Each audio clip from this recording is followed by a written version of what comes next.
Fifth semester के सभी विद्यार्थियों का इस ऑनलाइन क्लास में स्वागत है। आज हम क्रोमोसोमल एबरेशंस पर चर्चा करने वाले हैं। क्रोमोसोमल एबरेशन, जिसे हिंदी में गुणसूत्रीय विपतन भी कहा जाता है, ये ऐसी स्थिति है जिसमें गुणसूत्रों के सामान्य संख्या या सामान्य संरचना में कोई बदलाव हो जाए तो उसे हम गुणसूत्रीय एबरेशन का नाम देते हैं। सामान्यतः गुणसूत्र अगर टूट जाता है, टूटने के बाद उसका कोई हिस्सा खो जाए या गलत तरीके से जुड़ जाए तो ये उसकी संरचना में बदलाव कर देता है, स्ट्रक्चर चेंज हो जाता है, डीएनए का या जीन्स का अरेंजमेंट, उनके प्रोडक्ट जो है वो चेंज हो जाते हैं। इसी के अलावा अगर गुणसूत्रों की संख्या में बदलाव हो जाए, संख्या कम हो जाए किसी गुणसूत्र की, किसी की ज़्यादा हो जाए, तो वो न्यूमेरिकल एबरेशन कहलाते हैं या संख्यात्मक विपतन कहलाता है। तो इस तरह से क्रोमोसोम का जो एबरेशन है दो तरह का होता है, संख्यात्मक तथा संरचनात्मक। आज इस क्लास में हम न्यूमेरिकल एबरेशंस या गुणसूत्रों की संख्या में होने वाले बदलाव और उससे होने वाले सिंड्रोम्स पर चर्चा करेंगे। गुणसूत्र, जैसा हम सब जानते हैं कि जितने भी ज़्यादातर एनिमल्स हैं पृथ्वी पे, ये एनिमल्स डिप्लॉयड होते हैं या इनमें गुणसूत्रों के दो सेट पाए जाते हैं। डिप्लॉयड एनिमल्स के अंदर ये एनिमल्स सेक्सुअली रिप्रोड्यूसिंग होते हैं और ये जो दो सेट हैं उनमें से एक मदर से या फीमेल से आता है, दूसरा सेट फादर से या मेल से आता है। तो क्रोमोसोम के दो सेट या डिप्लॉयड अवस्था जो है उसमें अगर किसी प्रकार का बदलाव हो जाता है तो न्यूमेरिकल चेंजेस गुणसूत्र के होते हैं। ये दो प्रकार के होते हैं, न्यूमेरिकल एबरेशन या न्यूमेरिकल चेंजेस। पहला कहलाता है एन्यूप्लॉइडी और दूसरी अवस्था कहलाती है यूप्लॉइडी। एन्यूप्लॉइडी, जब गुणसूत्रों के पूरे सेट में से कोई एक गुणसूत्र कम या ज़्यादा हो जाता है तब एन्यूप्लॉइडी स्थिति होती है। जबकि अगर जो सेट हैं गुणसूत्रों के वो पूरे के पूरे सेट अधिक हो जाएं या कम हो जाएं तब की स्थिति यूप्लॉइडी कहलाती है। जैसा हम मनुष्यों में देखते हैं, मनुष्यों में टोटल 46 क्रोमोसोम्स होते हैं जिनको हम दो सेट के रूप में 23 और 23 के सेट के रूप में हम रखते हैं, या इस तरह से हम देख सकते हैं पढ़ने के लिए सुविधा के हिसाब से।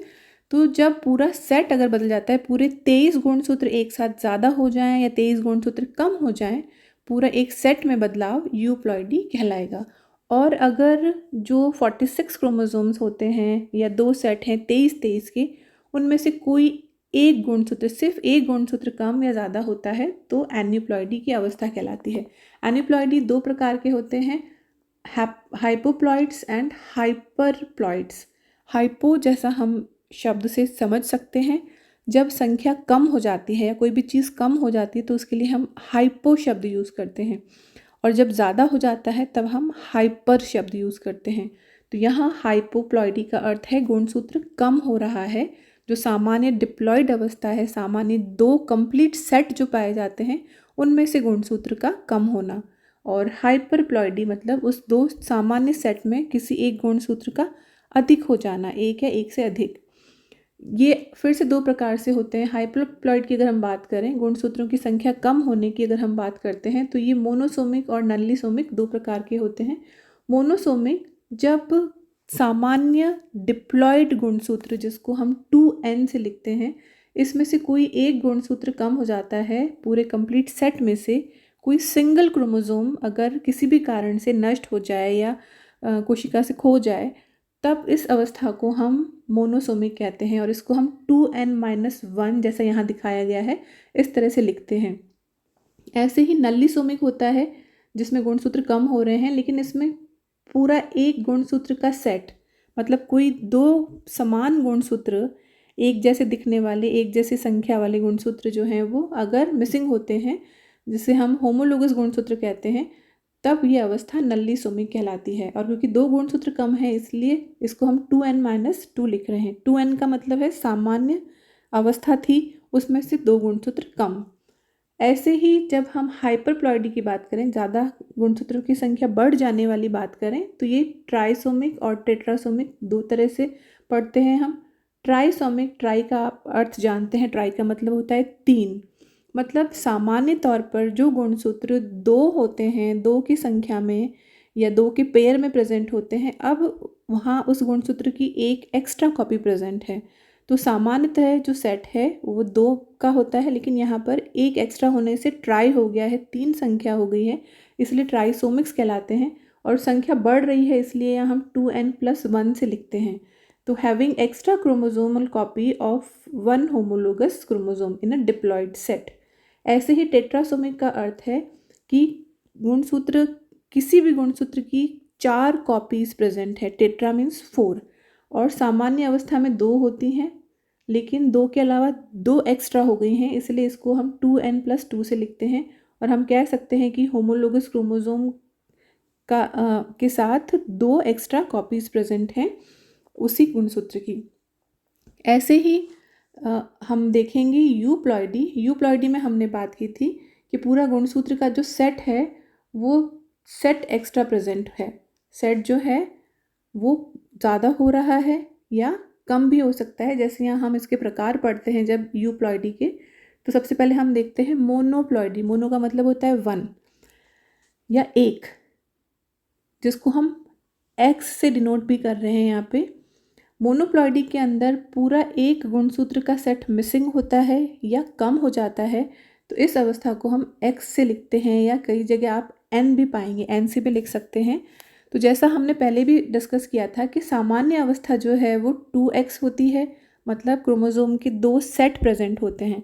अब यहाँ एक सेट जो है पूरा का पूरा एक सेट, जिसमें अगर मनुष्यों की बात करें तो 23 गुणसूत्र आते हैं, तो पूरे 23 गुणसूत्र मिसिंग है, पूरा एक सेट मिसिंग है, एक सेट कम होता है, उस अवस्था को मोनोप्लॉइडी कहा जाता है।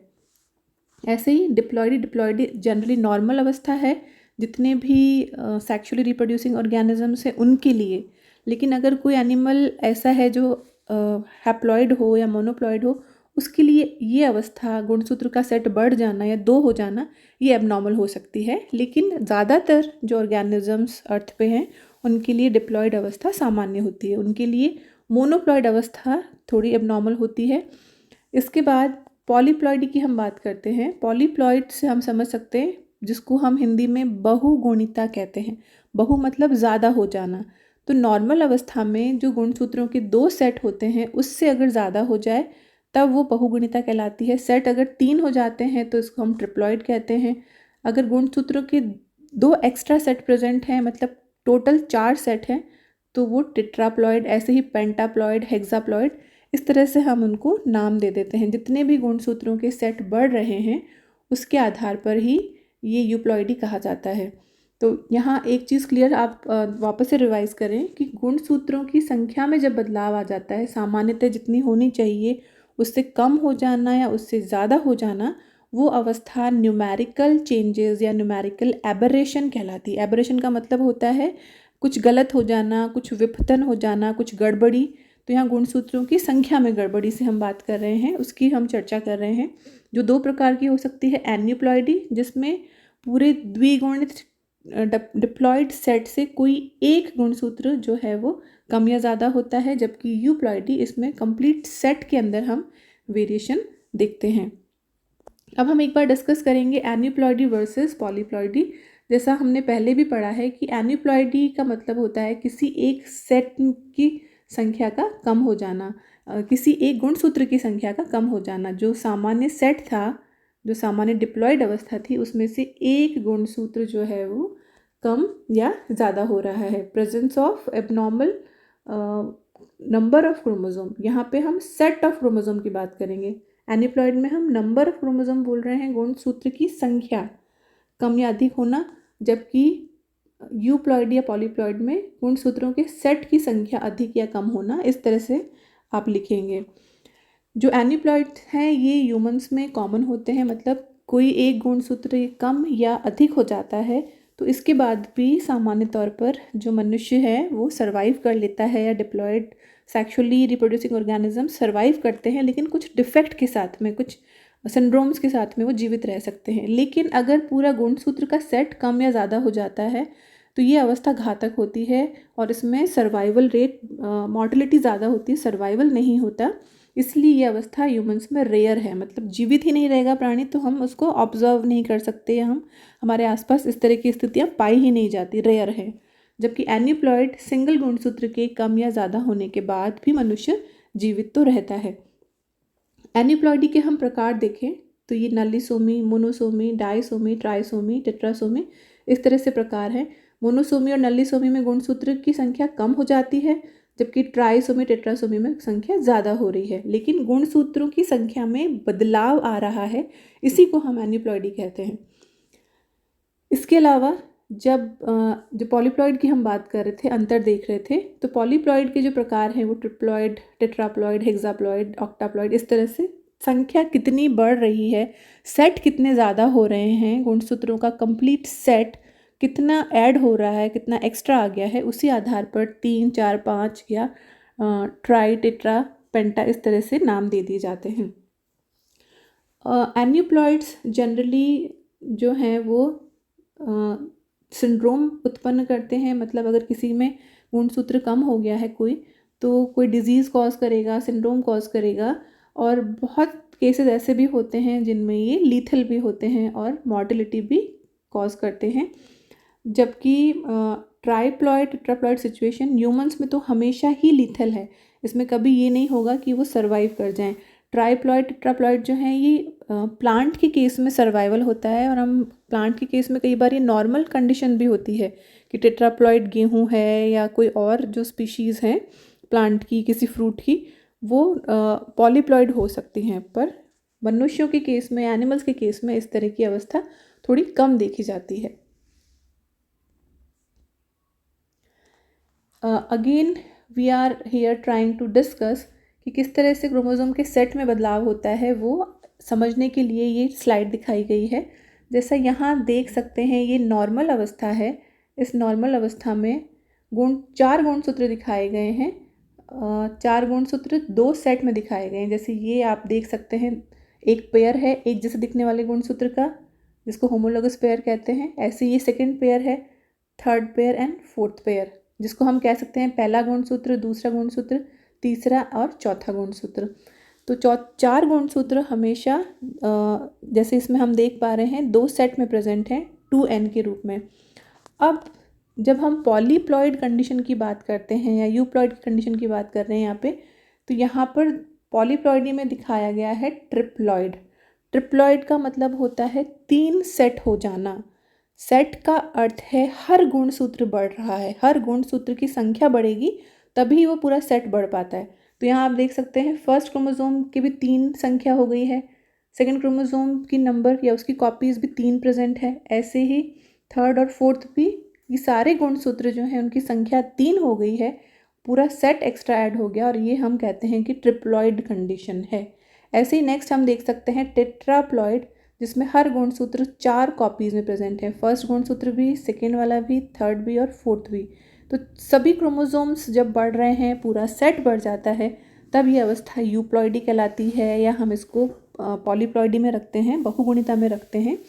तो यहाँ पे आपको क्रोमोसोम के माध्यम से दिखाया गया है, क्रोमोसोम के सेट किस तरह से बढ़ रहे हैं, उसमें हमने आपको ट्रिप्लॉइड और टेट्राप्लॉइड अवस्था यहाँ दिखाई है, जो कि यूप्लॉइडी का एक प्रकार है। दूसरा आप यहाँ देख सकते हैं एन्यूप्लॉइडी का प्रकार। एन्यूप्लॉइडी किस तरह से होती है, नॉर्मल ये कंडीशन थी 2n वाली। एन्यूप्लॉइडी का मतलब है किसी एक सिंगल गुणसूत्र का बढ़ना या कम होना। तो आप यहाँ देख सकते हैं कि ये जो गुणसूत्र था सेकेंड नंबर वाला, इस सेकेंड नंबर वाले की यहाँ 3 कॉपीज़ हैं। पूरा जो कंप्लीट सेट था उसमें एक गुणसूत्र 3 नंबर वाला एक्स्ट्रा हो गया है, तो इसको 2n+1 लिखा गया है। मतलब 2n नॉर्मल था प्लस एक क्रोमोसोम इसमें एक्स्ट्रा हो गया। जबकि यहाँ आप देख सकते हैं यहाँ पे डायरेक्ट 3n लिख दिया है। 3n का मतलब है 3 सेट प्रेजेंट हैं, और यहाँ पर क्या है, 3 गुण, कोई एक गुणसूत्र 3 कॉपीज़ में प्रेजेंट है। ऐसे ही यहाँ आप मोनोसोमी देख सकते हैं नीचे। मोनोसोमी मतलब गुणसूत्र का कम होना। तो यहाँ पर जो फर्स्ट नंबर क्रोमोसोम था वो उसकी सिर्फ एक कॉपी प्रेजेंट है, बाकी सारे नॉर्मल दिखाए गए हैं। सेकेंड, थर्ड और फोर्थ जो गुणसूत्र हैं उनकी नॉर्मल 2-2 कॉपीज़ प्रेजेंट हैं, जैसा सामान्य तौर पर डिप्लॉइड सेट में होता है। तो इसका मतलब इस डिप्लॉइड सेट्स में एक गुणसूत्र कम हो गया है, तो इसको हम मोनोसोमी या 2n-1 से डिनोट करते हैं। अब जब भी गुणसूत्र की संख्या कम या ज़्यादा होती है तो उससे किसी न किसी प्रकार के सिंड्रोम्स हो जाते हैं, और ये सिंड्रोम्स लाइफ थ्रेटनिंग भी हो सकते हैं, प्रॉब्लमेटिक हो सकते हैं। तो सबसे पहले हम बात करेंगे ऑटोसोम्स की कम या ज़्यादा होने से होने वाली सिंड्रोम की। जैसा कि आपको पता होगा कि ह्यूमन के अंदर जो 23 जोड़े पाए जाते हैं उनमें से 22 जोड़े ऑटोसोम्स के होते हैं, जो हमारी सामान्य गतिविधियाँ, हमारा मेटाबॉलिज्म, हमारी ग्रोथ कंट्रोल करते हैं। जबकि लास्ट का एक पेयर, 23वां पेयर जो गुणसूत्र है वो सेक्स क्रोमोसोम कहलाता है, और वो हमारे अंदर मेल या फीमेल को डिसाइड करता है। तो फीमेल के अंदर जो सेक्स क्रोमोसोम है वो XX होते हैं, जब फीमेल के अंदर XX होंगे, जबकि मेल के अंदर XY होते हैं। तो जब सेक्स क्रोमोसोम में चेंजेस आ जाते हैं तो उसको हम बात जब करते हैं तो वो सेक्स क्रोमोसोमल एनुप्लॉइडी होती है। और यहाँ हम डिस्कस कर रहे हैं एन्यूप्लॉइडी ऑफ ऑटोसोम्स, मतलब 1 से लेकर 22 गुणसूत्र जो है नंबर, उनमें से कोई क्रोमोसोम अगर कम या ज़्यादा हो जाए तो क्या स्थिति होती है। तो इसमें सबसे पहले हम देखते हैं ट्राइसोमी ऑफ क्रोमोसोम नंबर 13। जब भी कोई ऑटोसोम कम या ज़्यादा होता है तो वो डेवलपमेंटल डिसऑर्डर्स कॉज करता है, मतलब ग्रोथ का पैटर्न चेंज हो जाएगा, जो ब्रेन का डेवलपमेंट है या इंटेलेक्ट जो है वो चेंज हो जाता है, हेल्थ इश्यूज़ होते हैं। तो ऐसे में जब हम ट्राइसोमी ऑफ 13 क्रोमोसोम पढ़ रहे हैं, जिसमें 13 नंबर वाला जो गुणसूत्र है उसकी 3 कॉपीज़, ट्राइसोमी का मतलब 3 कॉपीज़ प्रेजेंट होती है, तो ये पटाऊ सिंड्रोम कॉज करता है। किसी भी इंडिविजुअल में, किसी भी बच्चे में अगर 13 नंबर गुणसूत्र 3 कॉपीज़ में प्रेजेंट हैं कोशिकाओं में, तो वो पटाऊ सिंड्रोम से ग्रसित होता है। इस तरह के सिंड्रोम के अंदर जेनेटिक मटेरियल एक्स्ट्रा होता है, और ये इसका प्रोडक्ट जो है वो सामान्य ग्रोथ नहीं होने देता, या हम कह सकते हैं कि फिजिकल एबनॉर्मलिटीज़ होती हैं, इंटेलेक्चुअल डिसेबिलिटी होती हैं, जो ब्रेन के डेवलपमेंट हैं वो हिंडर हो जाते हैं, और हार्ट डिफेक्ट भी होगा, ब्रेन स्पाइनल कॉर्ड एबनॉर्मलिटीज़ भी होती हैं, साथ में क्लिफ्ट लिप या क्लिफ्ट पैलेट भी होता है। इसका मतलब है, जैसा आप यहाँ देख सकते हैं, ये ऊपर का जो होंठ कटा हुआ है या ऊपर का जो जॉ सही नहीं बनता, जबड़ा सही नहीं बना है, ये कहलाता है क्लिफ्ट पैलेट। तो लिप भी कटा हुआ हो सकता है या जॉ भी इस तरह से क्लिफ्ट वाला हो सकता है। फिंगर और टोज़ भी एक्स्ट्रा हो सकते हैं, और इस तरह के इंडिविजुअल सामान्य तौर पर जन्म के कुछ समय बाद ही, कुछ दिनों में या कुछ सप्ताह के अंदर ही इनकी मृत्यु हो जाती है, क्योंकि बॉडी के लगभग हर ऑर्गन के अंदर इनमें डिफेक्ट पाया जाता है। इसके बाद हम देखते हैं ट्राइसोमी ऑफ 18 क्रोमोसोम, जो एडवर्ड सिंड्रोम कहलाता है। किसी भी बच्चे के अंदर 18 नंबर गुणसूत्र 3 बार अगर आ जाता है हर कोशिका में, तो वो ट्राइसोमी ऑफ 18 है।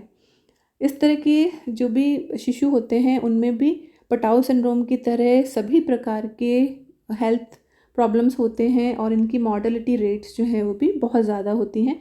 तो हम अपने आसपास पटाऊ सिंड्रोम और एडवर्ड सिंड्रोम वाले बच्चे या इस तरह के इंडिविजुअल्स नहीं देखते हैं, क्योंकि इनकी जन्म के कुछ समय बाद ही मृत्यु हो जाती है। Then comes trisomy of 21 chromosome. हमारी बॉडी के अंदर पाए जाने वाले गुणसूत्र में से 21वां गुणसूत्र अगर किसी में एक्स्ट्रा आ गया है तो वो ट्राइसोमी ऑफ 21 है, जो डाउन सिंड्रोम के नाम से जाना जाता है।